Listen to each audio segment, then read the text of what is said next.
Bon, évidemment, au niveau du langage de Milton, il y a plein de choses au niveau des transes hypnotiques, au niveau des techniques. Entre autres, juste le fait de raconter des histoires, ce que certains appellent des fables, des paraboles, des contes. C'est très puissant. Et j'ai une amie, justement, qui était qui est toujours professeur de PNL. Quand son mari est mort, son fils, ça lui a fait quelque chose, ça l'a traumatisé, évidemment. Et il était accompagné, et ça l'a pas... il ne savait pas quoi faire avec le petit. Et elle, ce qu'elle a appris à faire, elle a commencé à utiliser le pouvoir des contes. Et elle a créé des histoires pour le petit.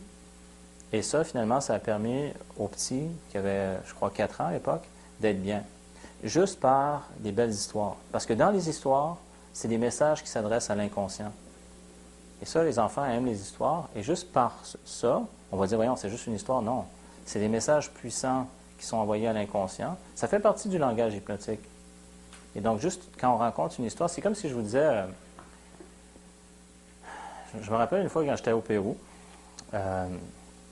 j'étais justement, vous vous rappelez tout à l'heure quand je vous disais, j'étais là en Amazonie, puis j'étais sur la rivière, puis on était en bateau, puis là, je passais d'un village à l'autre avec des ingénieurs agronomes, puis j'allais d'un petit village à l'autre. Et là, c'était dans des petits villages où il n'y avait pas d'électricité, il n'y avait pas d'eau.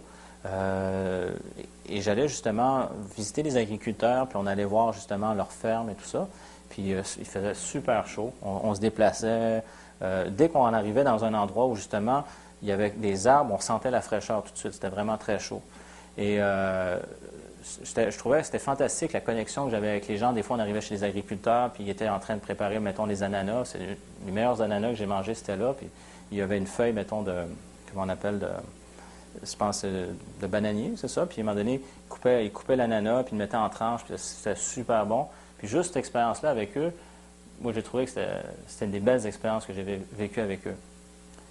Quand je vous ai raconté ça, est-ce que vous êtes fait des représentations par rapport à ce que je viens de vous dire? Oui. Donc, vous voyez, c'est réel, là. Je vous dis ce qui s'est passé, c'est vrai, mais il y a une représentation qui se fait. Donc, c'est une histoire vraie. Et ça, c'est impressionnant parce que on se fait des représentations à ce moment-là.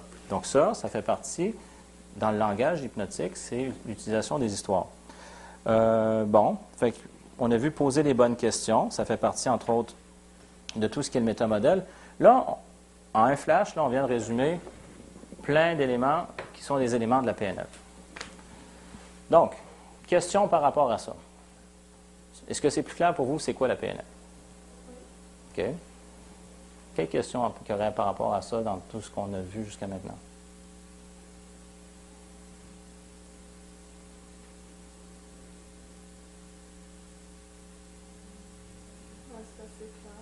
OK. Donc, je suis un bon professeur? Oui. OK. OK. Donc, vous avez vu, on utilise plusieurs outils. On peut passer par différents chemins pour faire le même changement. Pour des personnes, on peut arriver puis on peut faire, des fois, juste poser la bonne question. Prise de conscience. Des fois, on peut juste dire quelque chose, puis la personne, elle ne comprend pas, mais que c'est avec un langage hypnotique, mais si le message s'adresse à son inconscient, puis clair, le changement se fait.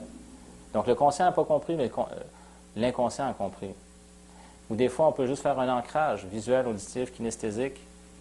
Le changement se fait. Des fois, on peut faire juste un changement de sous-modalité. Des fois, on peut juste faire aussi... Ah oui, ça, c'est quelque chose que j'ai... Faire un recadrage. Un recadrage, ça veut dire quelqu'un, mettons, par exemple, va dire « Ah, je suis têtu ». Puis la personne va dire « Ah, t'es persévérant, toi ». Et ça... Mais c'est vrai que souvent, les mêmes choses, on peut les voir d'une manière ou d'une autre. Ça me fait penser, à un moment donné, un gars « Ah, ma fille, là, ben justement, il trouvait qu'elle avait un sacré caractère. » Puis l'autre gars, il a dit, justement, il dit « T'imagines quand elle va être adolescente, puis qu'un gars va vouloir l'amener sur la banquette arrière, puis qu'elle va avoir ce caractère-là, tu penses-tu que c'est une bonne affaire, tu sais? » Ouais, finalement, ouais. Mais c'était de le mettre dans un contexte. Donc, c'est de voir le même caractère qu'on peut trouver comme c'est dérangeant, mais de le voir comment ça peut être une force. Quelqu'un, par exemple, qui va tout le temps inciter, puis redemander, on va dire, voyons, cette personne-là est donc bien achalante. Mais, mettons, c'est nos enfants, on peut imaginer dans un contexte de travail où ça va être une persévérance qui va lui permettre d'atteindre ses objectifs.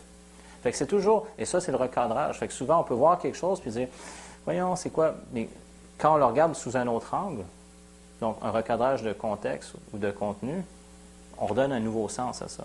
Ça aussi, ça fait partie des outils justement de la PNL. Donc on voit que pour faire des changements, on peut passer par différents chemins et ça amène à faire ça.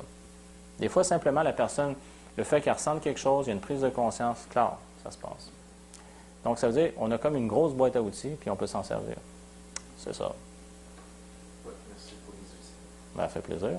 Donc, c'était le monde merveilleux de la PNL. Voilà. Merci. Merci.